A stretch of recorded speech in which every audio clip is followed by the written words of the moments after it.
Part 4. You will hear a student giving a presentation about a type of tree known as the eucalyptus, which is common in Australia. First, you have some time to look at questions 31 to 40.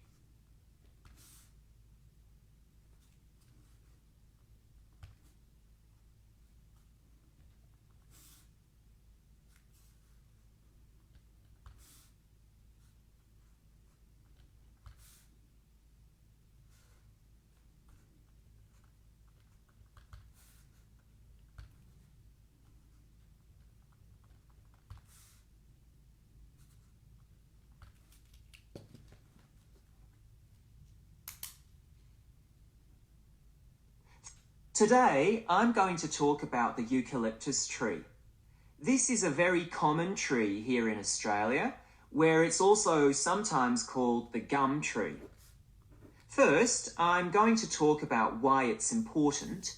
Then I'm going to describe some problems it faces at present. Right, well, the eucalyptus tree is an important tree for lots of reasons. For example, it gives shelter to creatures like birds and bats, and these and other species also depend on it for food, particularly the nectar from its flowers. So it supports biodiversity. It's useful to us humans too, because we can kill germs with a disinfectant made from oil extracted from eucalyptus leaves.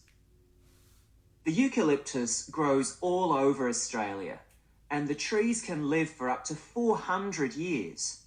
So it's alarming that all across the country, numbers of eucalyptus are falling because the trees are dying off prematurely. So what are the reasons for this? One possible reason is disease. As far back as the 1970s, the trees started getting a disease called mundula yellows. The tree's leaves would gradually turn yellow, then the tree would die. It wasn't until 2004 that they found the cause of the problem was lime, or calcium hydroxide, to give it its proper chemical name, which was being used in the construction of roads. The lime was being washed away into the ground and affecting the roots of the eucalyptus trees nearby. What it was doing was preventing the trees from sucking up the iron they needed for healthy growth. When this was injected back into the affected trees, they immediately recovered. But this problem only affected a relatively small number of trees.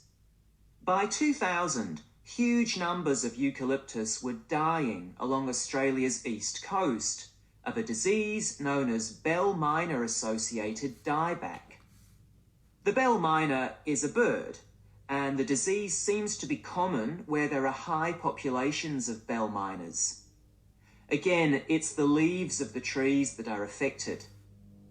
What happens is that insects settle on the leaves and eat their way round them, destroying them as they go, and at the same time they secrete a solution which has sugar in it. The bell miner birds really like this solution, and in order to get as much as possible, they keep away other creatures that might try to get it. So these birds and insects flourish at the expense of other species, and eventually so much damage is done to the leaves that the tree dies.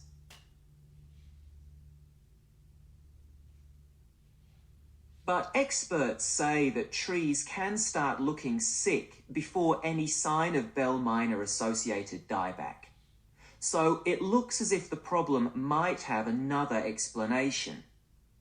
One possibility is that it's to do with the huge bushfires that we have in Australia. A theory proposed over 40 years ago by ecologist William Jackson is that the frequency of bushfires in a particular region affects the type of vegetation that grows there. If there are very frequent bushfires in a region, this encourages grass to grow afterwards, while if the bushfires are rather less frequent, this results in the growth of eucalyptus forests. So why is this? Why do fairly frequent bushfires actually support the growth of eucalyptus? Well, one reason is that the fire stops the growth of other species which would consume water needed by eucalyptus trees. And there's another reason. If these other quick-growing species of bushes and plants are allowed to proliferate, they harm the eucalyptus in another way by affecting the composition of the soil and removing nutrients from it. So some bushfires are actually essential for the eucalyptus to survive as long as they are not too frequent. In fact, there's evidence that Australia's Indigenous people practiced regular burning of bushland for thousands of years before the arrival of the Europeans. But since Europeans arrived on the continent, the number of bushfires has been strictly controlled. Now, scientists believe that this reduced frequency of bushfires to low levels has led to what's known as dry rainforest, which seems an odd name as usually we associate tropical rainforest with wet conditions.